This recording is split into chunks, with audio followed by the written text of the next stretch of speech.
Saat 16:00 алынган күндүзгү маалыматтар менен таанышып алыңыздар. Сиздер менен мен Айганыш Туратбек кызы. Өзбекстандын премьер-министри Абдулла Арипов Кыргызстанга жумушчу сапары менен келди. Маалыматка ылайык, Ош эл аралык аэропортунда сыйлуу конокту Кыргызстандын министрлер кабинетинин төрагасы Акылбек Жапаров тосуп алды. Бүгүн эки өлкөнүн өкмөт башчылары эки тараптуу жолугушуу өткөрүп, ошондой эле президенттин чек арага жакын облустардагы ыйгарым укуктуу өкүлдөрүнүн жана Өзбекстандын чектеш облустарынын акимдеринин кеңешинин 4-чү жыйынына катышат. Мындан тышкары Акылбек Жапаров жана Абдулла Арипов Баткен облусунун Лейлек районунун Маргум айылындагы жалпы билим берүүчү орто мектептин ачылыш салтанатына видеоконференция байланыш режиминде катышат. Жолугушуунун жүрүшүн кечки жаңылыктардан толукталган программасында көрө аласыздар.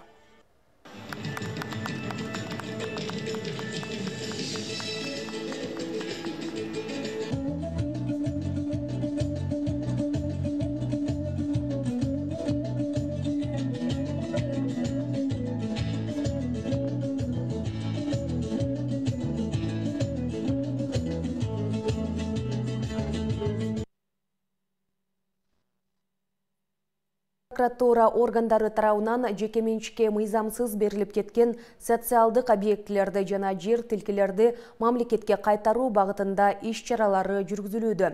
Башкы прокуратурадан билдиришкендей, Тоң райондук прокуратурасы тарабынан жүргүзүлгөн текшерүүдө 2005-жылы аталган районго караштуу Актерек айыл өкмөтүнүн Дөң Тала айылындагы бала бакчанын имараты короо жайы менен бирге ошол эле айылдын тургунуна мыйзамсыз жеке менчикке сатылып кеткендиги аныкталган.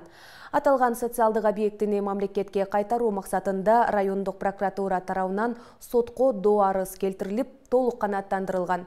Прокурордук чара көрүү актынын негизинде базар баасы 3,670,000 сомдук бала бакчанын имараты короо жайы менен бирге мамлекетке кайтарылды. Улуттук коопсуздук мамлекеттик комитетинин жалган кызматкери кармалды. Маалыматка ылайык 30 мартта коопсуздук кызмат тарабынан өзүн УКМКнын кызматкери менен жана төраганын жардамчысы катары тааныштырып, элдин ишенимине кирип алып, мыйзамсыз иш аракеттерди жүргүзүп келген Осмоналы Эрматов аттуу жаран кармалды. Январь айында аталган адам Суранов Равшан аттуу Тажикстандын жараны аркылуу Жангазы Сарыбаевдин ишенимине кирип, прокуратура органдары тарабынан жазык куугунтугун токтотуу жөнүндө маселени чечүү үчүн 7500 АКШ доллар өлчөмүндө акча каражатын алган. Ошондой эле Эрматов атайын кызматтык борбордун аппаратында иштегенин, анын иш бөлмөсү төрагасынын иш бөлмөсүнө жакын жайгашкандыгын билдирген. Учурда кармалган жаран убактылуу кармоочу жайына киргизилди. Абдывахап Борунбаев Атажурт Кыргызстан партиясынан жогорку кеңештин депутаты болду. Боршайкомдон билдиришкендей, Борунбаевке депутаттык күбөлүк жана төш белги берилди. Эскерте кетсек, Абдывахап Борунбаев министрлер кабинетинин төрагасынын орун басары болуп дайындалган Бакыт Төрөбаевдин ордуна келди. Баткен облусундагы өзгөчө кырдалдар башкармалыгы жаңы заманбап өрт өчүрүүчү автоунаалы болду. Табигый кырсык жана чек ара жаңжалы көп жаралган аймак өрт өчүрүүчү техникага муктаж болуп келген. Мамлекеттин чек арасына 30 жылдан бери чеп болуп келген аймакка 4 өрт өчүрүү уна берилип, райондорго бөлүндү. Жаңы бардык шарты бар өрт өчүрүүчү техника Орусиядан буйрутма менен чыгарылган. Тасманы кабарчыбыз улантат. Өлкөнүн эң алыскы аймагы болгон Баткен облусунун өзгөчө кырдалдар бөлүмдөрүнө жаңы өрт өчүрүүчү унаалар тапшырылды. Табигый кырсык көп катталып, чек арадагы соңку окуяларды эске алганда дубанга атайын техникалардын муктаждыгы көп жаралып турган. Республика казынасынан алынган 58 өрт өчүрүүчү унанын 4-ү Баткенге берилди. Лейлек районуна 1 дана, Кадамжай, Кызылкая жана Баткен шаарына жөнөтүлдү.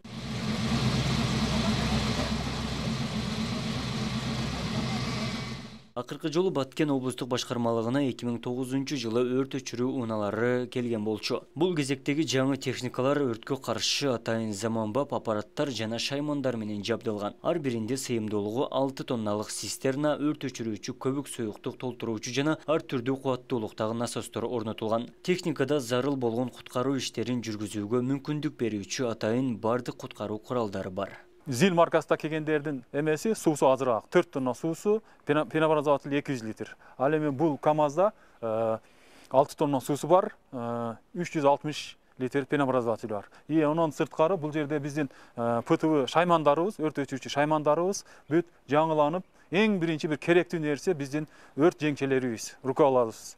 Ал жерде мына өзүңүздөр билесиздер, мына базарда, Баткендеги базарда көрдүңүздөр, Кызылкаядагы базар өттөнгөндө, Жылой домдор өттөнгөндө, ушу бизде кыйынчылык келип турган биздин ушу суу жеңчелерибиз. Баткен облусу боюнча жалпы 22 уна бар. Алдыда чет өлкөдөн дагы өрт өчүрүүчү атайын техникалар келерин башкармалыктын өкүлдөрү билдирди. Жыл башынан бери аймакта 54 өрт кырсыгы катталган, Телсиз Жоо, Кадамжай районунда жана Кызылкая шаарында тынымсыз орун алат. Мамлекеттин чегарасына эгемендүүлүктөн бери чеп болуп келген дуанга өзгөчө статус берилип, жеңилдиктер карала баштады. Чегара аймагын, андагы жергиликтүүлөрдүн жашоо шартын жакшыртуу максатында Баткен облусунун өнүктүрүү программасы кабыл алынган. Ага ылайык дуандагы 62 айылга өзгөчө статус берилген. Дуанда 10 ири инвестициялык долбоорду ишке ашыруу, 7 кез ири логистикалык борбор куруу жана Разаков шаарындагы аэропортту модернизациялоо мерчемделген. Абдумалик Базарбаев, Филимон Акбаев, Ош ТВ. Акыркы сааттарга алынган маалыматтар мына ушулар болду. Кечки саат 20:00 жаңылыктардын толукталган чыгарылышы болот. Бизден алыстабаңыздар.